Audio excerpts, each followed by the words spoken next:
하나님께서 이스라엘 백성들에게 성전에서 증명하신 죄가 무엇입니까? 이스라엘이 기생짓을 해서 재물을 모은 것이 죄명입니다. 그래서 1장 7절에 이렇게 말씀하고 있습니다. 그 새긴 우상을 다 파쇄하고 그 기생의 값을 다 불사르며 그 목상을 다 회파하리니 그가 기생의 값으로 모았은즉 그것이 기생의 값으로 돌아가리라.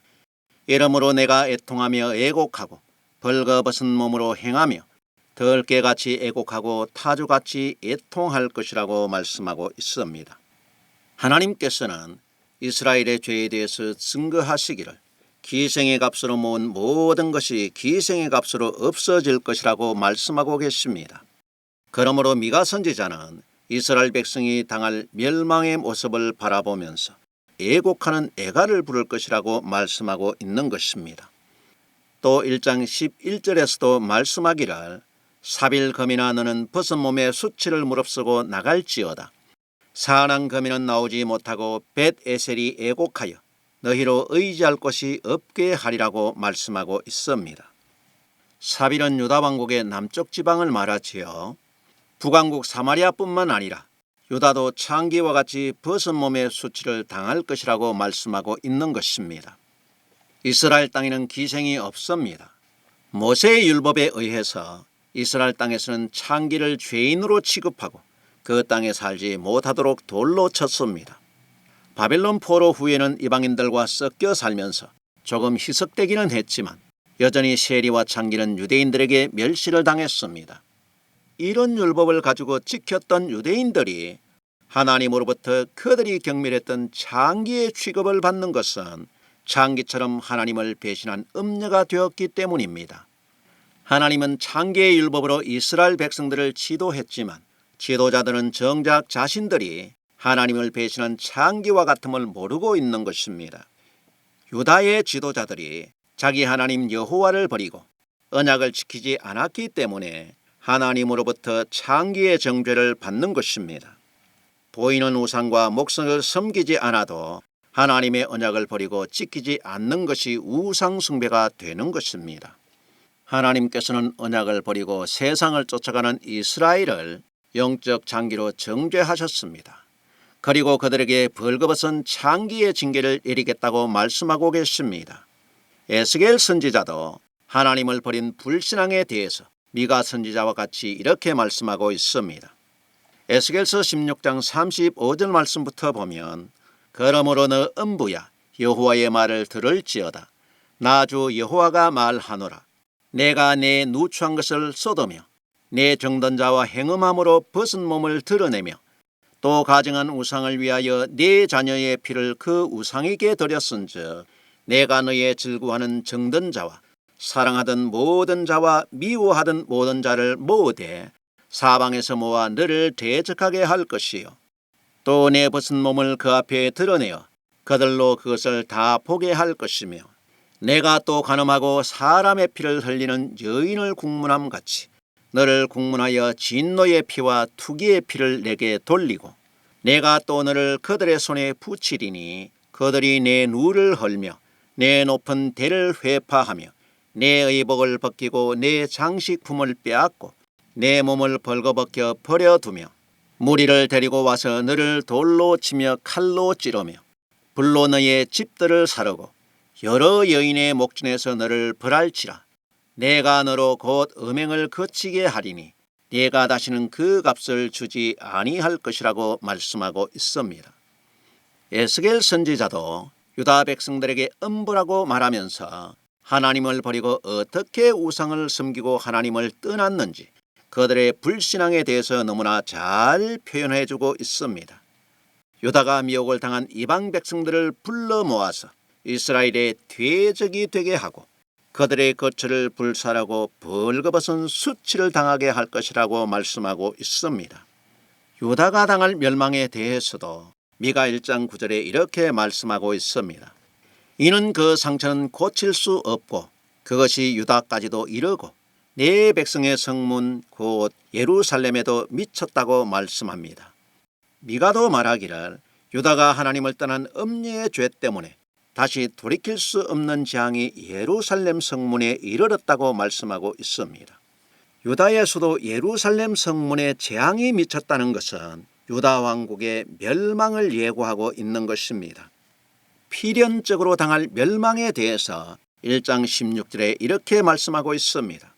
너는 내 기뻐하는 자식을 인하여 내 머리털을 깎아 대머리 같게 할지어다. 내 머리로 크게 무뎌지게 하기를 독수리 같게 할지어다. 이는 그들이 사로잡혀 너를 떠났다고 말씀하고 있습니다. 그동안 이스라엘이 섬겨왔던 이방신들의 지도자들에 의해서 사랑하는 자녀들이 이방 땅으로 노예로 잡혀갔다고 말하고 있습니다. 자녀들이 전쟁 노예로 이방인들에게 끌려갔다면 어떻게 되겠습니까? 죽도록 일만 하고 고생하다가 비참한 종말을 당할 수밖에 없는 것입니다. 자녀들이 미래가 없는 전쟁 노예로 끌려갔고 비참한 죽음의 길로 떠나갔기 때문에 대머리를 만들고 몸에 상처를 내면서 너희가 이방신들을 섬기던 관습대로 자녀를 위해서 슬퍼해도 하나님의 진노에서 해방되지 못한다는 말입니다. 모세는 신명기 14장 1절에서 이스라엘 백성들에게 이렇게 말씀했습니다. 너희는 너희 하나님 여호와의 자녀니 죽은 자를 위하여 자기 몸을 베지 말며 눈썹 사이 이마 위에 틀을 밀지 말라고 했습니다. 모세는 말하기를 너희는 하나님의 자녀이기 때문에 죽은 자를 슬퍼하면서 몸에 상처를 내거나 몸의 틀을 밀지 말라고 했습니다. 그런데 미가는 머리털을 밀라고 했습니다. 이 말은 너희가 하나님의 말씀을 순종하지 않고 돌아오지 않다가 하나님으로부터 돌이킬 수 없는 진노를 받았기 때문에 너희가 이전에 해왔던 이방인의 행동을 그대로 해보라는 것입니다. 미가 선지자는 하나님께서 자기 백성들의 죄를 증거하시고 자기 백성들을 심판하시기 위해서 오셨기 때문에 이미 돌이킬 수 없는 멸망이 임했다고 경고하고 있습니다.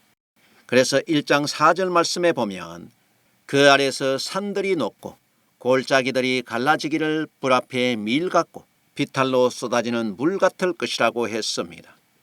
여호와의 발 아래 산들이 녹는다는 말씀은 높은 산이었던 이스라엘이 하나님의 발에 밟혀 녹아내리고 없어진다는 말씀입니다.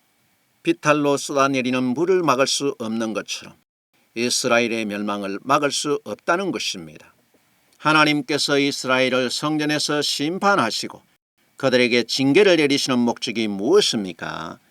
미가 1장 5절부터 보면 이는 다 야곱의 허물을 인함이요 이스라엘 족속의 죄를 인함이라. 야곱의 허물이 무엇이뇨? 사마리아가 아니뇨? 유다의 산당이 무엇이뇨? 예루살렘이 아니뇨? 이러므로 내가 사마리아로 들의 무더기 같게 하고 포도심을 동상 같게 하며 또 그 돌들을 골짜기에 쏟아내리고 그 지대를 드러낼 것이라고 말씀하고 있습니다. 북왕국 이스라엘의 수도였던 사마리아를 하나님께서 돌무더기로 만들고 포도심을 농장같이 만드신 것은 다시는 기생의 일을 하지 못하게 하시겠다는 것입니다. 하나님께서는 애굽에서 이끌어낸 이스라엘 회중들이 선지자들이 외친 말씀을 듣고 돌아오지 않기 때문에 성전에서 심판을 내리고 멸망의 징계를 내리셨습니다. 그렇다면 오늘날 교회가 하나님의 언약을 버리고 이스라엘 백성들처럼 창기의 행동을 한다면 어떻게 되겠습니까? 건물을 하나님의 성전이라고 스스로 위안을 받고 있는 성도들이 교회 안에서 직분을 가지고 헌금을 많이 했다고 하나님의 심판을 면할 수 있는지 스스로 생각해 보시기 바랍니다. 우리는 예수님께서 예루살렘에 오셔서 하신 말씀을 기억해야 합니다.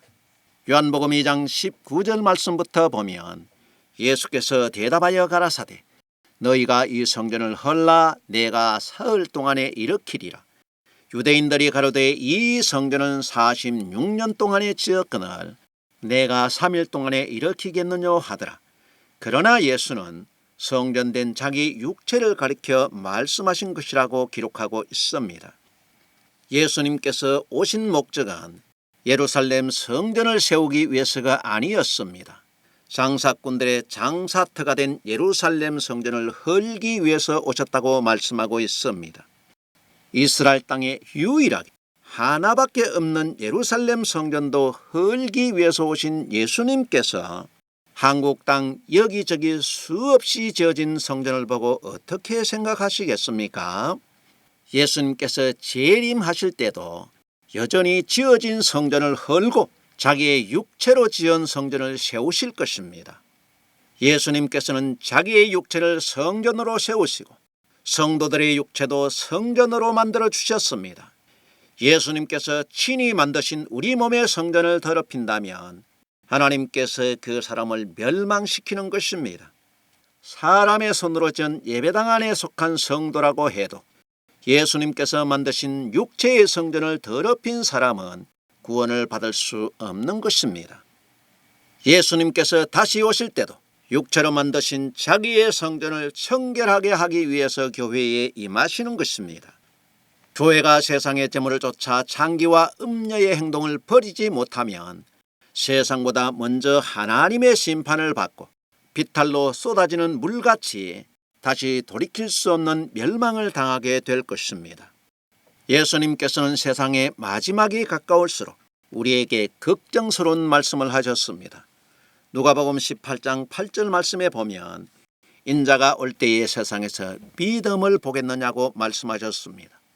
예수님께서 오시는 종말에는 믿음을 가진 사람들을 보기 어렵다는 것입니다.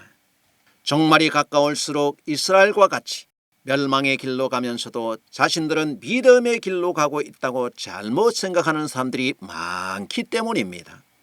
오늘날 교회 안에 하나님의 심판이 시작된다면 알곡이 얼마나 될지는 성경의 역사에서 하나님의 백성들이 얼마나 불순종했는지 선지자들이 외친 말씀을 보면 답이 나와 있는 것입니다. 오늘날도 성도들이 선지자들의 말을 듣고 좁은 길로 가는 신앙생활을 선택할 때 소망과 구원의 길이 있습니다.